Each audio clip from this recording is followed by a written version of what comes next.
ہمارا آج کا موضوع ہے برتر اخلاق، پیج 115۔ نحمده ونصلی علی رسولہ الکریم، اما بعد، فاعوذ باللہ من الشیطان الرجیم، بسم اللہ الرحمن الرحیم، رب اشرح لی صدری ویسر لی امری واحلل عقدۃ من لسانی یفقہوا قولی۔ برتر اخلاق۔ حدیث میں آیا ہے کہ رسول اللہ صلی اللہ علیہ وسلم نے فرمایا کہ تم لوگ امعنا بنو، یعنی تم یہ کہنے لگو کہ اگر لوگ ہمارے ساتھ اچھا سلوک کریں گے تو ہم بھی ان کے ساتھ اچھا سلوک کریں گے، اور اگر وہ ہمارے ساتھ ظلم کریں گے تو ہم بھی ان کے ساتھ ظلم کریں گے۔ بلکہ تم اپنے آپ کو اس کے لیے آمادہ کرو کہ اگر لوگ ہمارے ساتھ اچھا سلوک کریں تب بھی ہم ان کے ساتھ اچھا سلوک کریں گے، اور اگر وہ ہمارے ساتھ برا سلوک کریں تب بھی ہم ان کے ساتھ ظلم نہیں کریں گے۔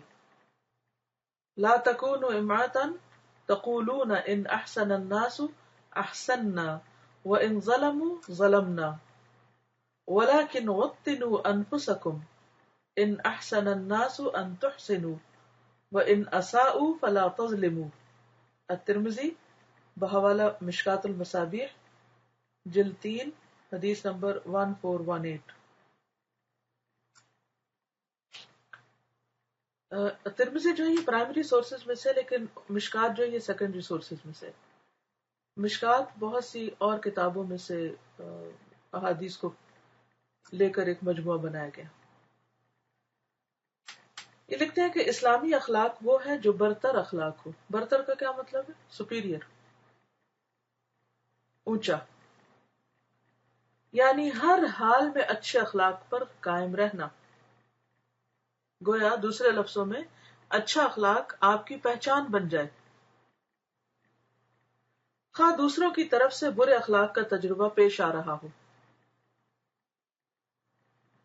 آپ اس برائی کو روکیں گے تو صحیح، آپ لوگوں کو احساس تو دلائیں گے کہ وہ غلط کر رہے ہیں، لیکن برائی کو روکنے کا عمل یا اچھے اخلاق پر لانے کا عمل یا دوسروں کو ان کی غلطی کا احساس دلانے کا عمل جو ہے یہ برے طریقے سے نہیں ہونا چاہیے، یہ آسان طریقے سے ہونا چاہیے۔ کیونکہ اگر آپ برائی کو برائی سے دور کریں گے تو برائی اور زیادہ پھیل جائے گی۔ مثلاً اگر آپ کے کپڑے گندے ہیں اور آپ اسے گندے پانی سے دھونے لگتے ہیں تو کپڑے کبھی بھی صاف نہیں ہوں گے۔ تو صفائی کے لیے ضروری ہے کہ صاف پانی استعمال کیا جائے۔ اسی طرح اگر کوئی شخص بد اخلاق ہے اور کسی کے اندر برائی ہے اور آپ بھی برائی کا ثبوت دے رہے ہیں تو وہ برائی پھر ختم نہیں ہوگی، وہ بڑھے گی۔ عموماً اس سے مسائل بڑھتے ہیں، اضافہ ہوتا ہے، لیکن ہم ساتھ ہی یہ بات بھی بھول جاتے ہیں کہ ہمیں برائی کو بھلائی سے دور کرنا ہے، جو کہ قرآن کا حکم بھی ہے، ادفع باللتی ہی احسن۔ تو اسلامی اخلاق وہ ہے جو برتر اخلاق ہو، یعنی ہر حال میں اچھے اخلاق پر قائم رہنا، خواہ دوسروں کی طرف سے برے اخلاق کا تجربہ پیش آ رہا ہو۔ اسلامی اخلاق دوسروں کے رد عمل میں نہیں بنتا، یعنی ری ایکشن میں نہیں بنتا، بلکہ خود اپنے اعلیٰ اصولی معیاروں کے تحت بنتا ہے۔ یعنی دوسرا شخص جو بھی معاملہ کر رہا ہے وہ اپنے طریقے پہ کر رہا ہے، اور مجھے جو کچھ بولنا ہے، جو معاملہ کرنا ہے، جو رویہ اختیار کرنا ہے، وہ میرے اپنے پرنسپلز اور اپنے اصولوں کے مطابق ہونا چاہیے، جس پر میں قائم ہوں، جس پر میں ایمان رکھتی ہوں۔ تو بات یہ ہے کہ اسلامی اخلاق دوسروں کے رد عمل میں نہیں بنتا کہ لوگ اچھے ہیں تو ہم بھی اچھے ہو جائیں، بلکہ سوچ سمجھ کر باشعور طریقے سے، احسن طریقے سے اپنے اصول کے مطابق ہوتا ہے۔ اسلام میں اخلاق ایک عبادت ہے، وہ کوئی جوابی انسانی رویہ نہیں۔ کیا مطلب ہے اس کا؟ کہ اخلاق کیا ہے؟ عبادت، کیونکہ جب آپ اچھے اخلاق کا ثبوت دیتے ہیں تو آپ کو اس پر اجر ملتا ہے۔ عبادت کا ثواب کیفیات کے اضافے کے ساتھ بڑھ جاتا ہے، یعنی جیسی آپ کی نیت ہوگی، جیسی آپ کی کیفیت ہوگی، جیسے آپ سوچیں گے اس کے مطابق آپ کا اجر کا گراف اوپر یا نیچے جائے گا۔ اسی طرح جب کوئی آدمی دوسروں کی طرف سے برے سلوک کا تجربہ پیش آنے کے باوجود ان کے ساتھ اچھے سلوک پر قائم رہے تو اس کا ثواب بھی بہت بڑھ جائے گا، کیونکہ وہ جذبات کی قربانی کی سطح پر جا کر حسن اخلاق کے اصول پر قائم رہا. یعنی یہ اسی وقت ممکن ہے کہ انسان اپنے جذبات کی قربانی دے. اچھا، جذبات کی قربانی دینا کب آسان ہوتا ہے؟ جب وہ اللہ کے لیے ہو. کسی جانور کی قربانی، اب قربانی کی عید بھی آ رہی ہے تو اس سے بھی آپ اس کو سمجھ سکتے ہیں، اس بات کو کہ کسی جانور کی قربانی بھی ہمیں کس لیے کرنی چاہیے؟ اپنے رب کے لیے. فصل ربی کا ونحر، نماز بھی رب کے لیے، قربانی بھی رب کے لیے، اور اچھا اخلاق بھی رب کے لیے، اور اچھے اخلاق کے لیے جذبات کی قربانی بھی رب کے لیے. یہ بہت مشکل کام ہے، آسان نہیں ہے، لیکن جب آپ کرتے ہیں تو اللہ تعالیٰ اس کو آپ کے لیے آسان بھی کر دیتا ہے. اور تھوڑی دیر بہت شدید قسم کا طوفان آتا ہے، لیکن اس کے بعد پھر آپ اچھا محسوس کرنے لگتے ہیں.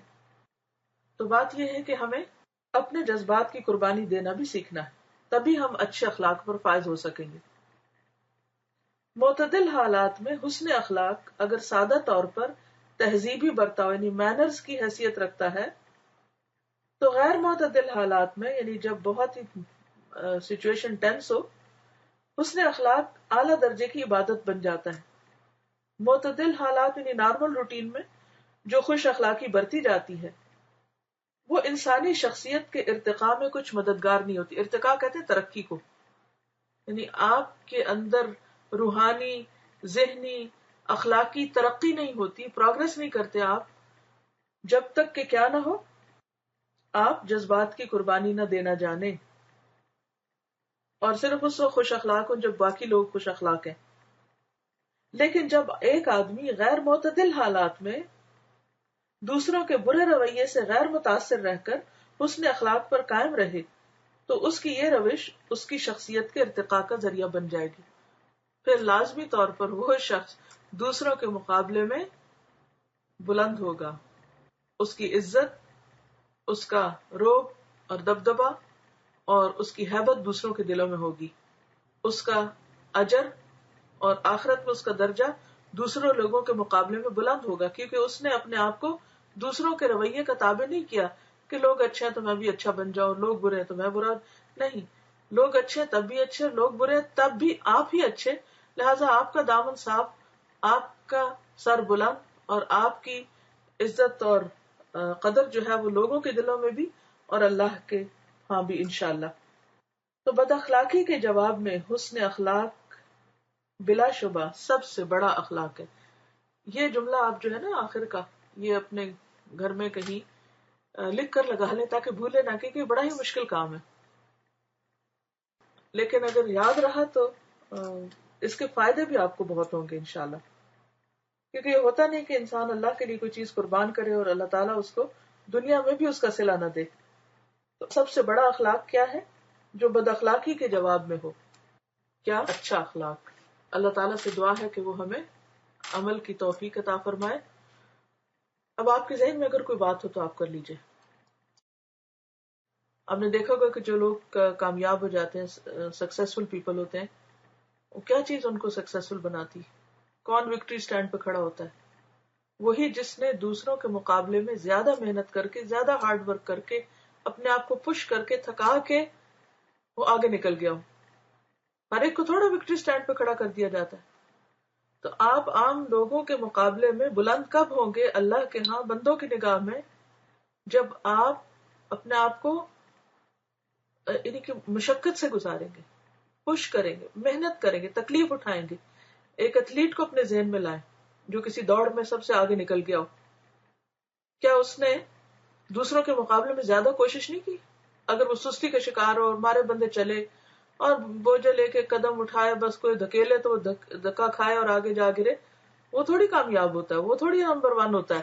نمبر 1 تو وہ ہوتا ہے کہ جو اپنے آپ کو بھی سیلف موٹیویٹڈ ہوتا ہے اور کچھ بھی ہو وہ آس پاس کی پرواہ بھی نہیں کرتا اور اپنے منزل کی طرف دوڑے چلے جاتا ہے. تو اگر آپ چاہتے ہیں کہ آپ بلند اخلاق حاصل کریں تو پھر اس کے لیے ضروری ہے کہ آپ اس درجے کی محنت بھی کریں، لوگوں کی باتوں کی پرواہ نہ کریں اور لوگوں کے رویے کے تابع نہ ہو، بلکہ اس سے آگے نکل جائیں. انشاءاللہ life will be easy when we do it. انشاءاللہ. یہ کہتی ہے کہ میرے موڈ سوئنگز ہوتے ہیں اور پھر میں سم ٹائم سلپ ہو جاتی ہوں. اٹس ویری رائٹ، آپ ہو جاتے ہیں ایسے، لیکن اس کا یہ تھوڑی مطلب ہے کہ اگر ہم کہیں سلپ ہو جائیں تو ادھر ہی بیٹھ جائیں. جب کوئی کھلاڑی گرتا ہے تو ادھر ہی لیٹ جاتا ہے کہ آج میں نے آرام ادھر ہی فرمانا ہے. کیا کرتا ہے وہ گرنے والا کھلاڑی؟ کیا کرتا ہے جو ریس کر رہا ہوتا ہے وہ اگر گر جائے تو پھر کیا کرتا ہے؟ نہیں پتا، کوئی کسی نے جواب نہیں لکھا. میری آواز آ رہی ہے؟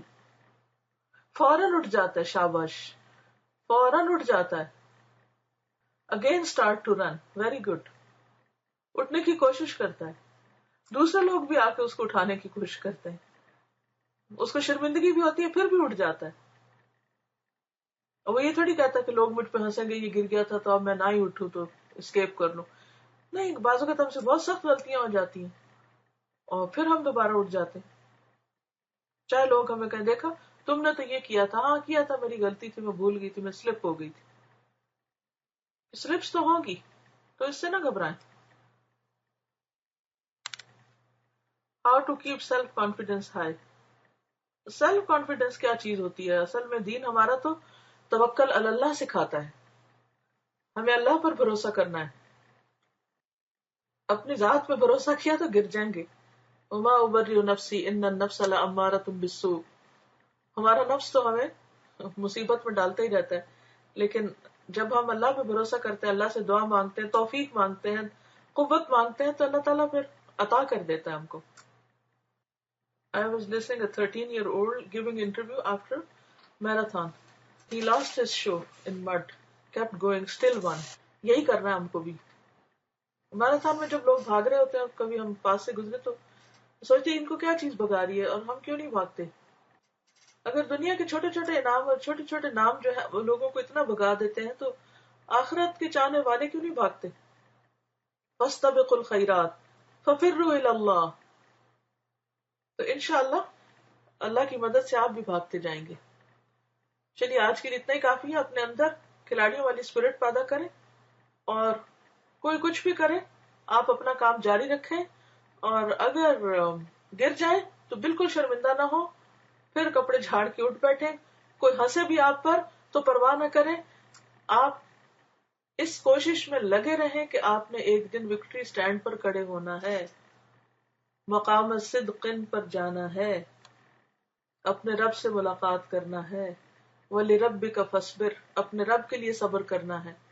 تو انشاءاللہ کوئی کچھ بھی کرے ہمیں اس کی پرواہ نہیں، ہمیں اپنے رب کو خوش کر کے مرنا ہے انشاءاللہ. اوکے، السلام علیکم ورحمۃ اللہ وبرکاتہ.